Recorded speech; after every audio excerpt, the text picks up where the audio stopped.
Hello, and welcome to day 3 of the 12 Days of Yule.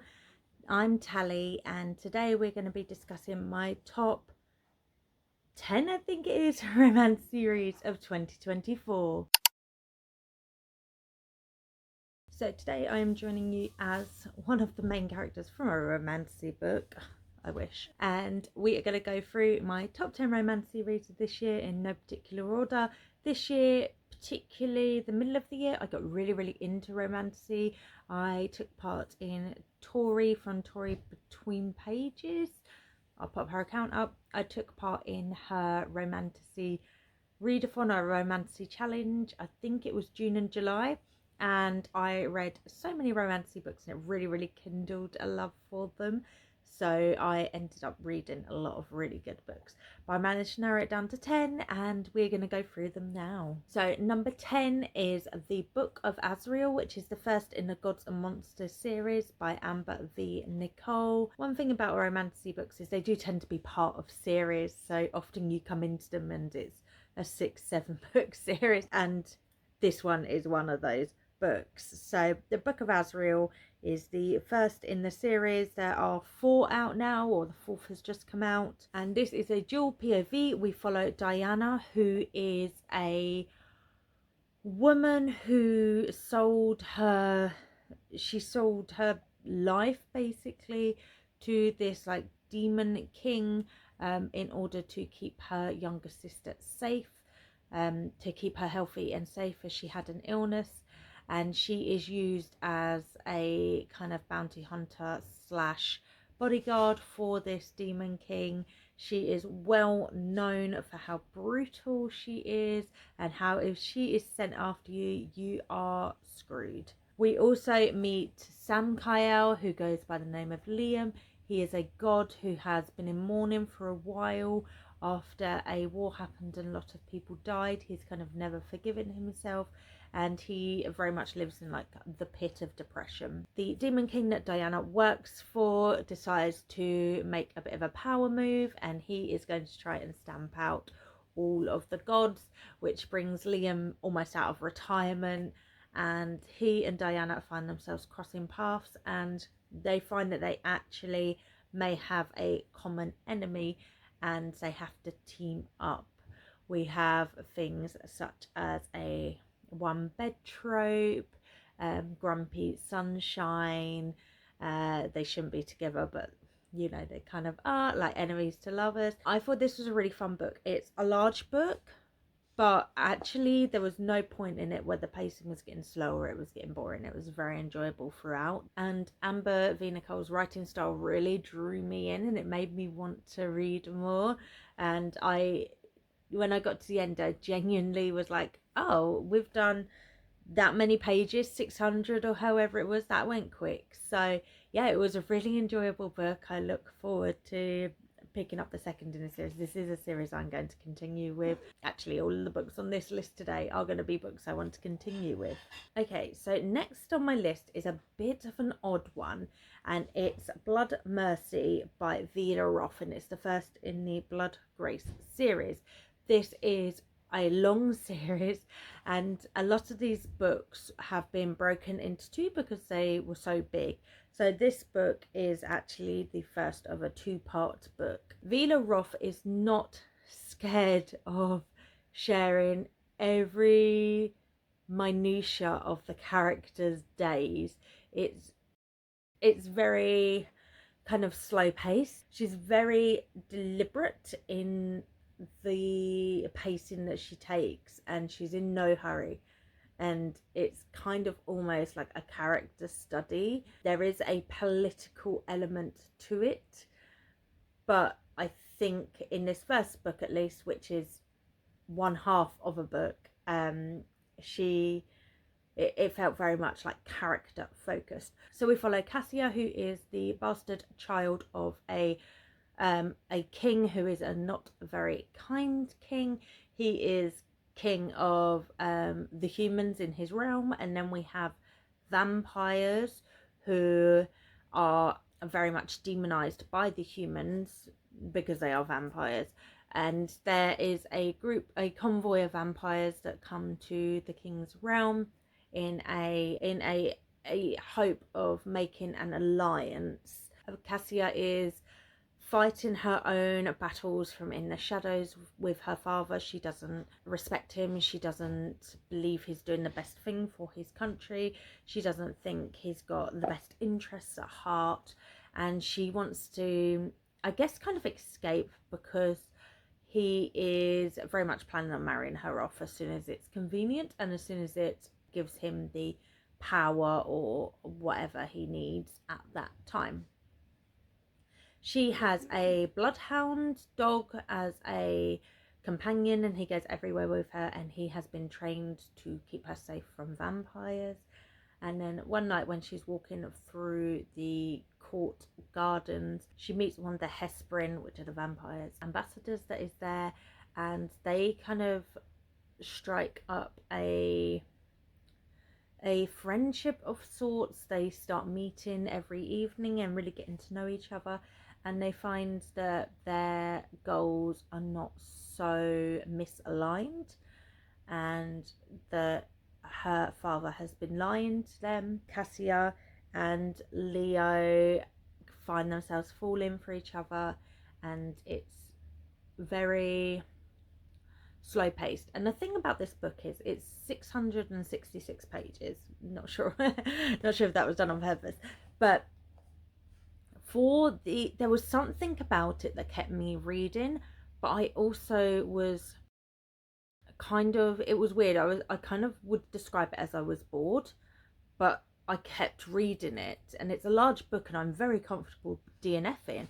And then I would say we got to about the 75% mark, and I was like, oh, I love this. I really love this. And that final part, I just couldn't put it down. And in terms of the book, because it's one half of a book, that really makes sense, because I got to around the halfway point in that story arc, so it does make sense. I do want to pick up the next book. There are quite a few already out for this series. I'm obviously nervous because of the size of the books, but I think this might be a book I need to get to sooner rather than later, so that I don't kind of forget what's happened and then think, oh, I'm gonna have to reread the first one, and then because of the size of them, I'm just never gonna get round to it. And I don't believe they have audios for these. I might be wrong, but I haven't seen them. Okay, so I read One Dark Window by Rachel Gillig, and this is a First in the Shepherd King duology, and I flipping loved it. This was so fun. The magic in this was really interesting. So it's kind of controlled almost by like these tarot cards, and in this realm, people who get this particular illness, it's like a flu-esque illness,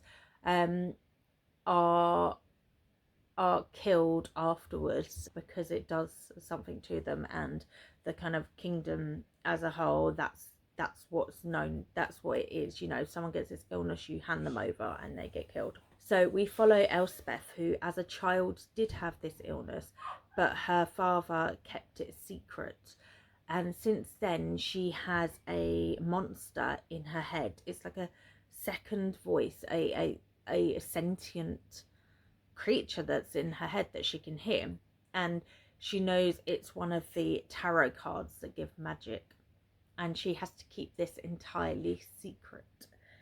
One day she meets a mysterious highwayman. They have a little bit of banter, a little bit of flirtation, and then she later discovers that he is the son of the king, and he and his friends are actually working to take down the king, and they are trying to collect all of the tarot cards. So she and he form an unlikely friendship. They decide to fake date in order to explain the time they're spending together, and then it becomes real feelings. And the like political side of it is really entertaining. I think the fact that all of the 3 books I've spoken about so far all have those kind of similar plot beats, I think that is what Romantasy is. I think that the storylines as a whole, or like at their core, are very simplistic, and then it's what you do with them that make them so interesting. And then obviously the romance side of it and the love interest really sell it. So you know, I'm gonna say through this video, a lot of books are about a daughter trying to get back at the king, or the king's evil, and and it doesn't get old. I'm not complaining, I'm not saying it's a bad thing, I'm just admitting that this is a thing you're going to hear a lot, and what you do with it can really make it stand out, even if it's, you know, a similar storyline to a previous book, if you don't you know, just if you're reading the blurb. So this was really good. It's the first in a duet. It's the first in a duology. I have the second book. I haven't read it yet. I really wanted to pick it up straight away, but then I got distracted. Yes, just how I read. And yeah, but I'm really looking forward to picking up the second one. It was really fun. I really love the writing style. Rachel Gillig it has a book coming out next year, and that is definitely on my upcoming release radar. Number 7 is A Fate Inked in Blood by Danielle L. Jensen. This is the most recent series by the author that did the Bridge Kingdom series. I've read the Bridge Kingdom a few times. I've not read the rest of the series. I really need to get around to that. And this is the start of a new series. The series is called Saga of the Unfated, and it is a Viking set romantasy, which is something we don't often get. So that was really good, and it brings to life all of like the mythology that the Vikings and people and the general society at that time had. It brings to light the gods and their influence amongst the civilians, and the civilians of Norway in particular. And it was just really fun. I love anything to do with that kind of time period. I love any films or TV shows set in that time period. I went through my Viking era when I was young, in which I loved it. So we follow Freya, who is in a very unhappy and kind of disgusting marriage situation. She dreams of being a shield maiden, and she has to keep the powers she has as a secret, and she has powers because she was blessed by a god at her conception. So that is how children of the gods are often created in this world, and she has to keep it a secret. One day she's gutting fish for her husband. So her husband is a fisherman, and he was given power from a water god, and so he can fish. They just throw themselves at him. He has an abundance of fish, and he literally does not care. He sells them off. Thank you very much. He sells them off for a ridiculous price, even though they just throw themselves at him and he doesn't have to put any work in. He will just leave them to rot at the side of the road, even if people in his town are starving. He's very arrogant and very selfish. And one day Freya is gutting some fish for him, and she throws a fish in anger, and she hears an owl, and there's a very beautiful man standing in the river. I think he's naked, and he got hit in the face by the fish, and they immediately have this amazing banter. And then the king comes along, and her husband is basically trying to get rid of her because she doesn't do what he wants. And he's like, do you know what, I can find a better wife. So he's like, I'm going to get rid of her. I'm going to tell the king these stories about her. And the king makes her battle for her life against Björn, who was the very attractive man that she hit with the fish. And she ends up using her powers. And then the king comes, or the Jarl comes to realise that she is blessed by a god. And she is actually someone he's been looking for to fulfill a prophecy that will make him emperor of the whole realm. She also discovers that Björn, the man who she finds very attractive, is the son of the Jarl, and the Jarl tasks Björn with protecting her. And they get put in such ridiculous positions. They're out in the snow and it's all cold, and when they all camp for the night, they're, you know, with all of the guards and everything, and they'll be put in a sleeping bag together naked to keep each other warm, and it's completely fine, because why the hell would Björn ever like make a move on the woman that is prophesied to be of his dad's? That's ridiculous. And the Jarl actually has a wife, so she has to step aside so that he can plan to marry Freya. So Freya not only has to learn to use her powers, has to live up to the prophecy that's expected of her, but she also has to deal with a wife who hates her and is out to get her, and is angry that her son is not in line to the throne, that Björn is obviously higher than that because he was born first, but his mum is dead. So yeah, there's this whole element. The second book, I think this is going to be a duology. The second book comes out next year. I cannot wait. Okay, so let's talk about Bound by Ravens by Jessica Sundin. This is a book that was originally published as part of the Starry Kingdoms of the Fae, which was a multi-indie author novella collection, and then the author created a sequel for this. So it's not only in the Starry Kingdoms of the Fae collection, but it's also the start of a separate series called Bound by Ravens as well. Anyway, I read this, and I read it via audio, which was a really, really good way to read it. I don't know, the narrator was just perfect for it. And this follows two rival thieves, so they each work for a different gang, and they both get sent on the same heist. The heist goes wrong. Both of their gangs are out to kill them for not managing to steal the item they were each sent to get. They actually kind of got in each other's way. So in order to keep themselves safe, they make a deal to pretend that they have decided to get married, because then they can't be killed by each other's gang. And then they are each told by their leader, you need to go retrieve that ring. I do not care, beat the other person. So off they go. They reluctantly go together, and they make this deal to pretend that they are to be married. And the names are not in the synopsis, and I can't remember their names, but the male is actually a fae in disguise, and when they make that deal, it means it's something completely different to him. It's quite a binding, and he has to protect her going forward, and he doesn't tell her, and they start to fall for each other. It's a really, really fun romp. I'm looking forward to picking up the second book. I'm going to do it via audio as well for the second one. Both of these are on Everand in the UK if you want to give them a try. And yeah, it was just really fun. It was fast paced.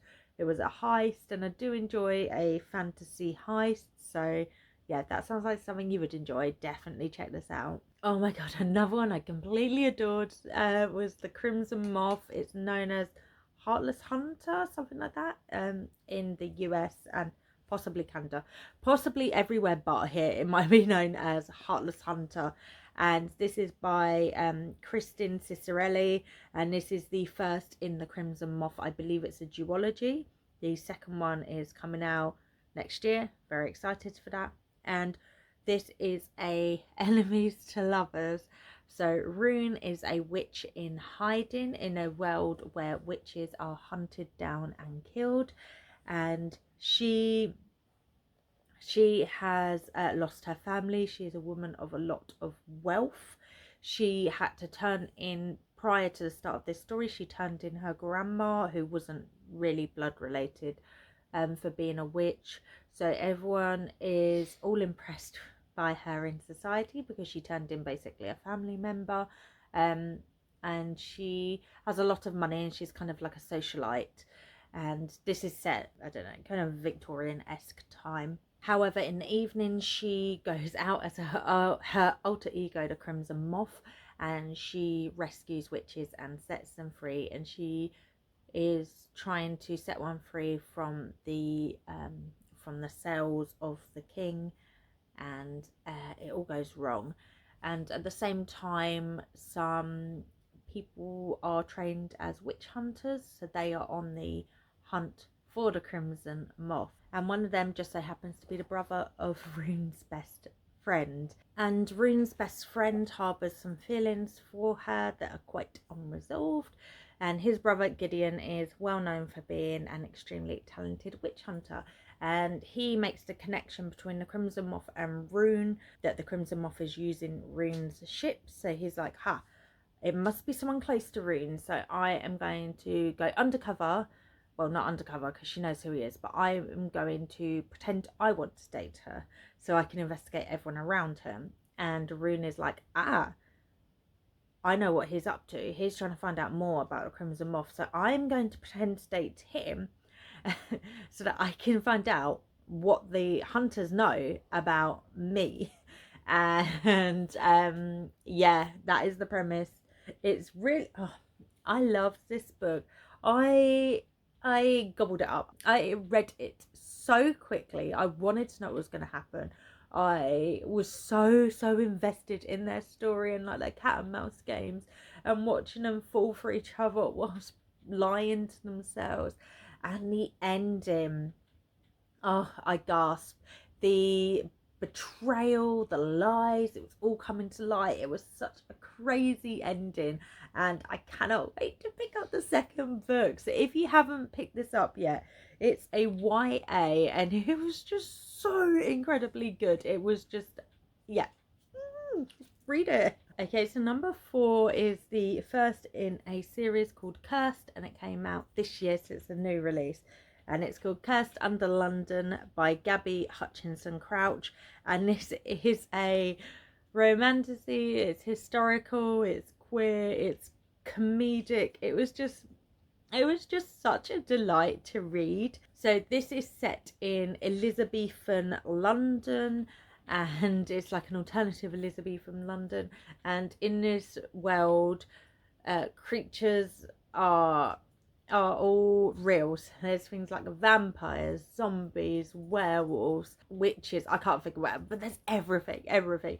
And so there is an alternative London, and it is called Deep London. So we have Upper London and then Deep London. Deep London is where all of the creatures live. It's like a repeat of London, but it's like underground, and you have to go on like the subway to get there.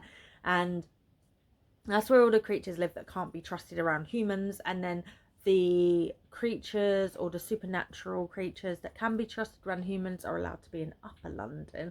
So things like werewolves and things like vampires and werewolves and things can be in Upper London because they can control themselves for the most part, and then the more dangerous ones need to stay in Deep London. So we start up and we meet Fang.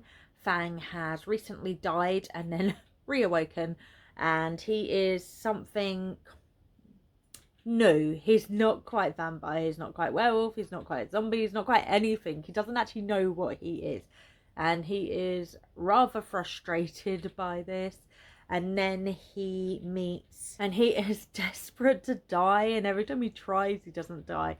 And then he meets a Frenchman, Lazare, who happens to have a similar affliction, presents slightly different but is very much the same. And they end up kind of teaming up together to try and find out what they are, what happened to them, if they can fix it. Well, Vizier would like to be human again, and Fang would very much like to be able to kill himself.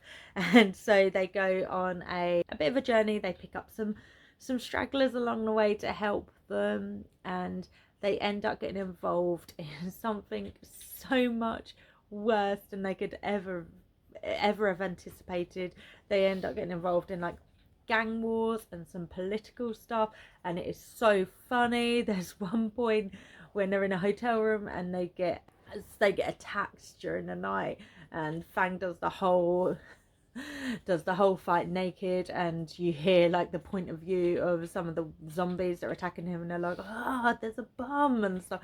It's just really stupid, but it's really funny, and the kind of budding romance is really nice. It's very found family as well. It was just such a delight, and it was just really, really well written.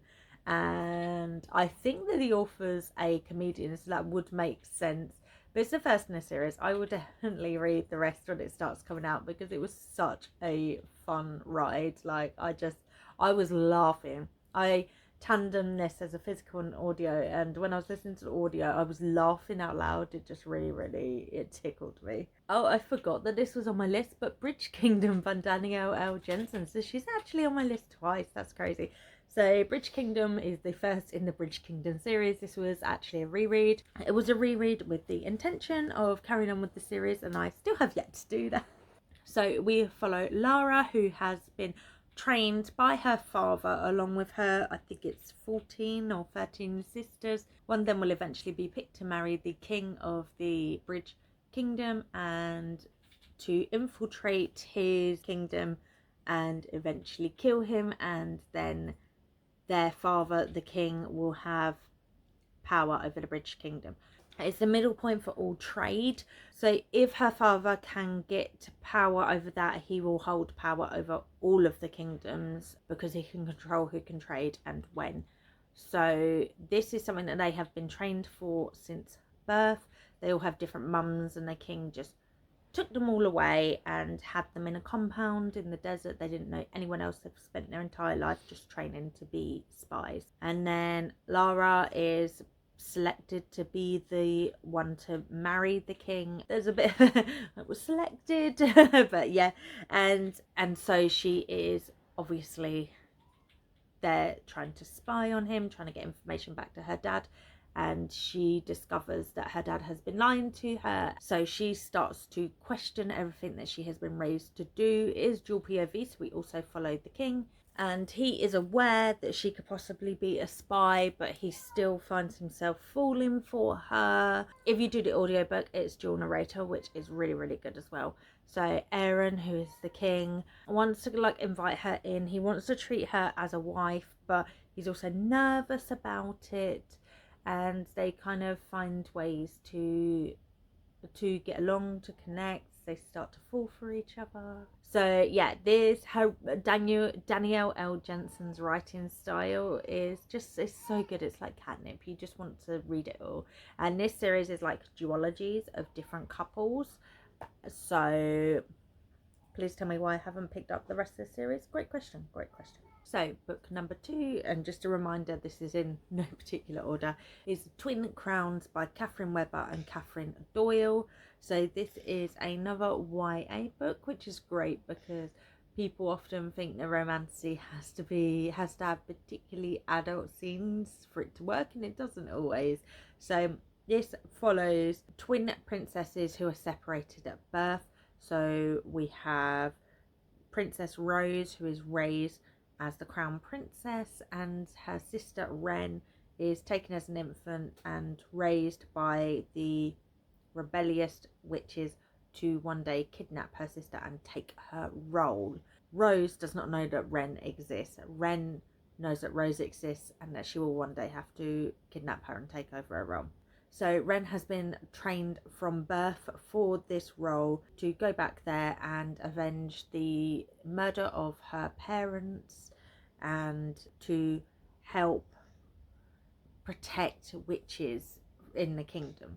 Rose has been obviously raised to be princess and to carry on the hatred of witches, because it is rumoured, or it is very much understood, that the king and queen were murdered by witches.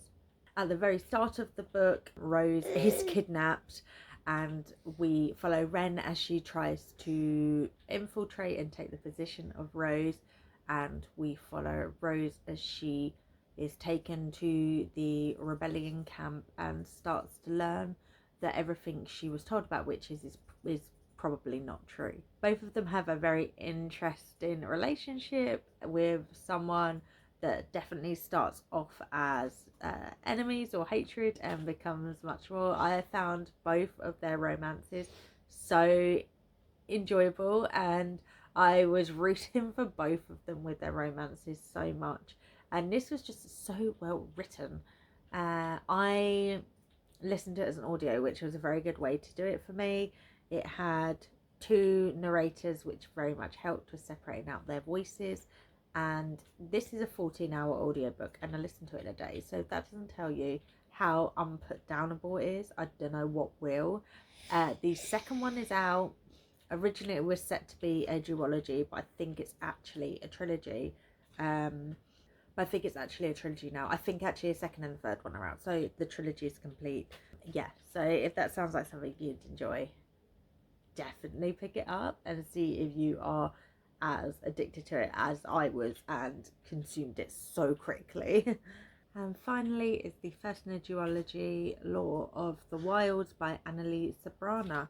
So this follows a human woman who is growing up in a realm that has been taken over and is run by fae, and the humans are treated as less than. They're servants, they're starved, they have all of their money taken from them. They are very much the lowest class possible, and the fae just live it up in the rich world. So when Law's village is threatened, she agrees to work for the fae. The fae lord who is threatening her village and basically keeps them imprisoned in the village, has a enchanted library that any fae that try to enter it will die, and in there is some information they desperately need. And then they come to the realization that perhaps a human will be able to cross the enchantment, and they convince Law to guinea pig it, and if she manages to make it across, she needs to catalogue the entire library for them. She manages to make it across, and her job is to catalogue the library. She is in a palace full of fae that either look down at her or don't trust her or think that she is the dangerous one, because they've all been conditioned to obviously hate humans. And she is assigned a fae bodyguard who she comes to kind of start having a bit of a fun friendship with. You know, they end up having banter with each other. She also meets along the way another very handsome fae, and the three of them end up having to trust each other to effectively go on like a quest. And yeah, I enjoyed this. I really liked all of the characters. I think that Law was very likable. This isn't categorized as a YA, but it very much reads as a YA. And often the female protagonist in YA books in this kind of situation can feel very damselly in distress or quite caricature-esque. But I think that Law wasn't written that way, and I was very much impressed. I think this might have been a I think this might have been a debut as well, which also I thought was very good for the author. So the second one comes out early next year, and I cannot wait to pick that up. So they are the 10 romantasy books I read this year that I absolutely loved. They were in no particular order. What did you think of my list? Tell me your favourite romantasy book that you've read this year, or any that I should check out now that I am loving romantasy. If you would like to see more videos by me, I will have more coming out in the 12 Days of Yule. So make sure to subscribe, like this video if you liked it, and I'll see you tomorrow. Bye friends. Is Harbour's